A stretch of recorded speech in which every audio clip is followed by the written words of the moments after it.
Hello, salam, salam à toutes et à tous. Alors, une petite vidéo pour revenir sur une des plus grosses manipulations. Alors, on va pas dire escroquerie parce que c'est pas une escroquerie, mais c'est un peu une sorte d'escroquerie mentale, sociale.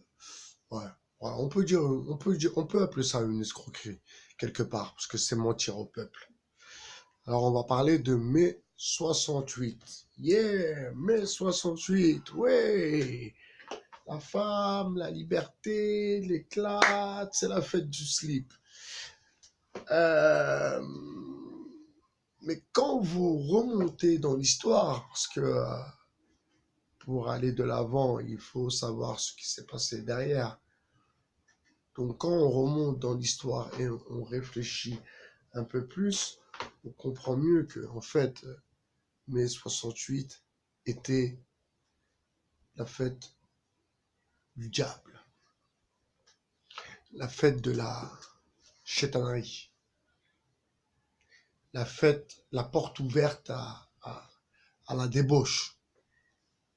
Alors, je m'explique quand même par rapport à mes propos, pour pas qu'il y ait de mauvaises interprétations.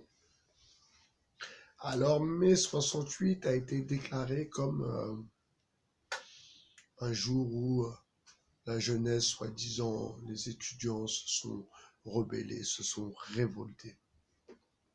Alors, je peux vous assurer que si ça aurait été à notre époque, ça ne serait pas passé comme ça. J'en suis sûr, j'en suis persuadé. Pourquoi? Parce que l'information est beaucoup plus rapide aujourd'hui. Mai 68. Alors, mai 68, c'est un peu, vous savez, c'est un peu comme le regroupement familial. Alors, je m'explique. Quand les étrangers, excusez-moi, j'aime pas trop ces termes étrangers, blédards, machin, j'aime pas trop employer ces mots. Mais quand les étrangers sont venus d'ailleurs, je précise, pour venir travailler ici en France, euh, ensuite il y a eu le regroupement familial. Donc certains sociologues, spécialistes en la question, ont dit aux, aux médias et aux politiques que, et aussi dans les livres de sociologie, dans ce que je peux lire dans certains livres, que c'était aussi euh, pour que l'ouvrier donc se sente mieux, qu'il soit pas seul, voilà, qu'il ait sa femme avec lui, ça fera de lui un ouvrier plus compétent. Et en même temps, il fait venir sa femme parce qu'il travaille, donc il pourra assumer sa femme. Et d'accord, ok. Sauf que, ok, d'accord, ok, d'accord, il fait venir sa femme. Il fait venir sa femme, mais sa femme, elle va demander à travailler aussi.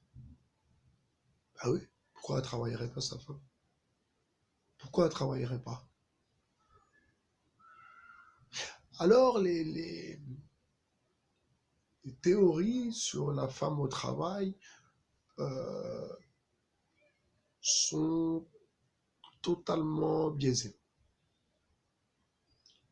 Une femme, à mon avis, à mon goût, à moi personnellement, je sais que je ne suis pas le seul à partager cette position.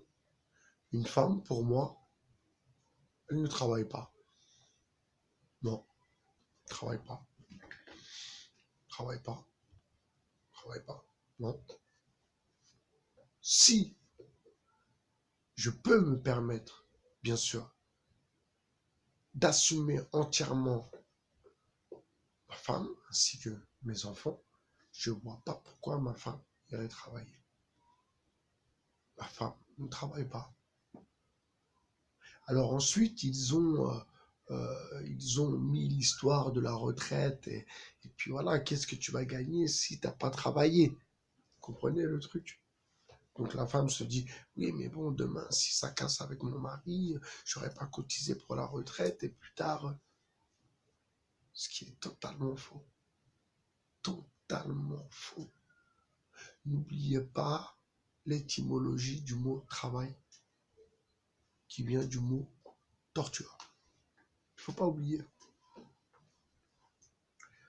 La femme doit s'occuper de son foyer. C'est déjà beaucoup, beaucoup. S'occuper de ses enfants, c'est déjà beaucoup. De son mari, c'est déjà beaucoup. Maintenant, on veut que, le système veut que la femme travaille.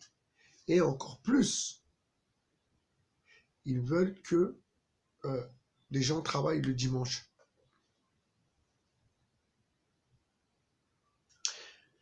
Vous voyez comment on peut manipuler les choses et manipuler les gens, manipuler une façon de voir, une façon de penser. Non, la femme n'a pas à travailler. Et je le répète encore une fois, si l'homme, bien sûr, peut se permettre, si l'homme peut se permettre d'assumer entièrement, c'est-à-dire qu'il réponde à ses besoins, à tous ses besoins.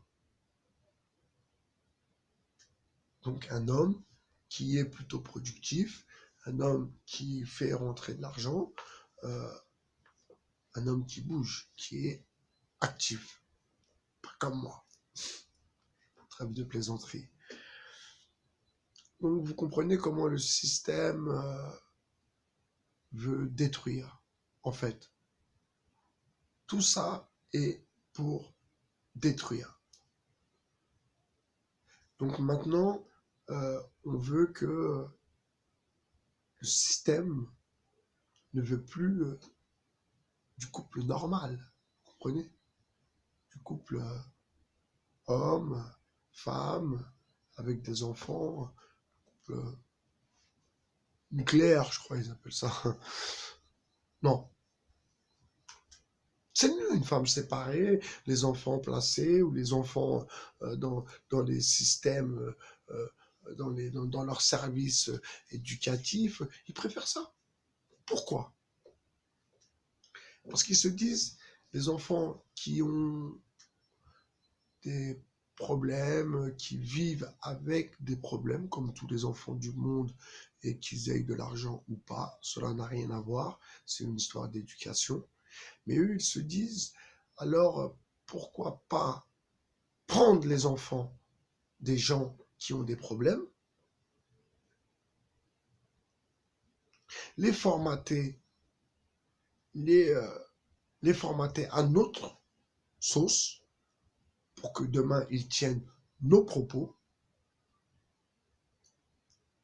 et surtout pour pas qu'ils deviennent une charge pour l'État. Donc, formation ou école, ou voilà. Donc, dans l'idée, dans le raisonnement, c'est un peu comme ça qu'ils voient le truc. Alors, mai 68, la liberté de la femme. Super. Super. C'était la porte ouverte au bordel.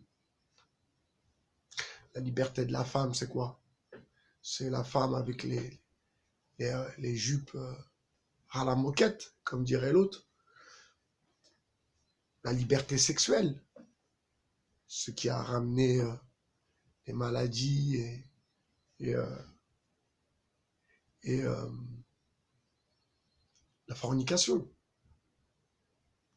Donc 68 qui a été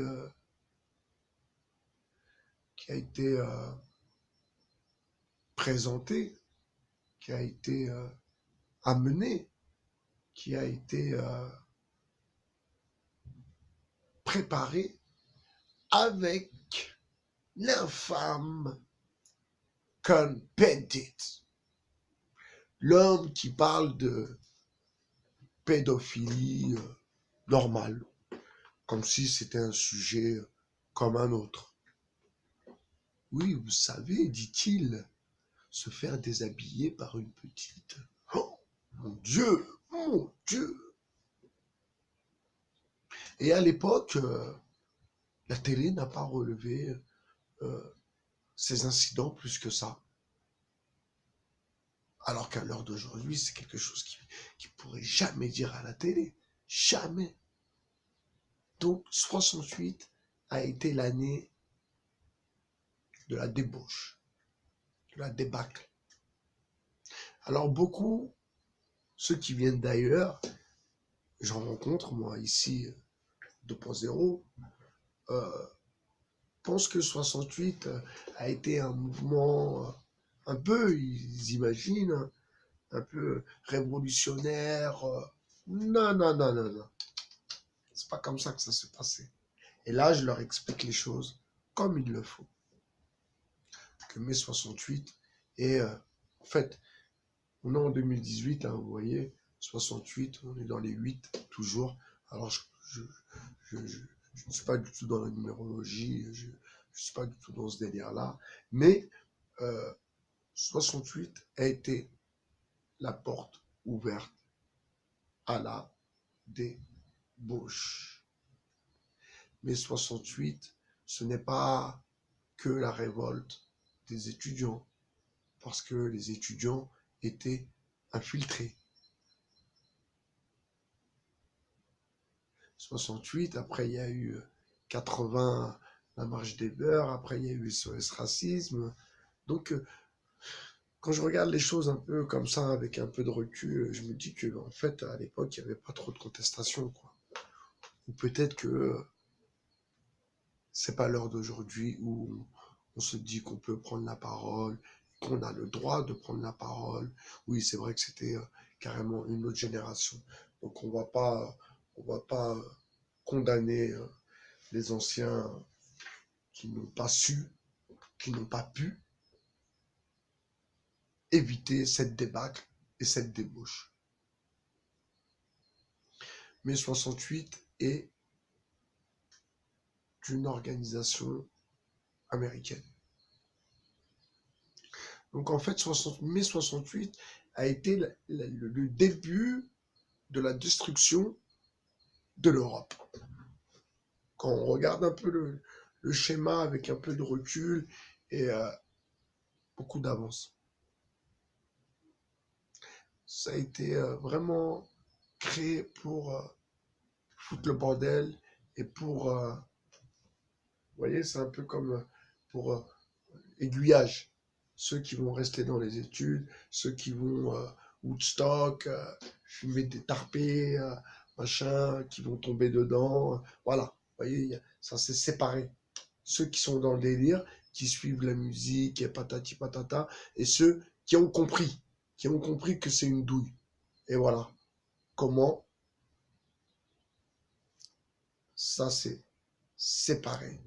Ceux qui font de l'argent avec eux. Grosso modo, c'est un peu ça l'histoire. Alors maintenant, on a créé des besoins, parce que la femme maintenant travaille parce qu'on lui a créé des besoins. Son abonnement téléphonique, sa voiture, voilà, plein de petites conneries comme ça. La vie a augmenté aussi. Après, c'est chacun dans son couple, comment il voit, euh, comment, comment voir la position de la femme et ce que l'on veut pour notre foyer. En l'occurrence, ça fait un moment que j'ai bien compris que mai 68, c'était la douille des 60s. Des 60s. Une grosse douille, mai 68. Donc, on est en mai, on est le 16 mai, je ne sais pas quand avait eu lieu cette soi-disant rébellion. T'as quelle bande de nazes. Qui était en fait déjà une infiltration par devant, par derrière et sur les côtés. Voilà, c'était juste une petite vidéo en attendant ce soir. Je vous dis à plus dans l'autobus. Ciao, ciao 2.0, bye bye.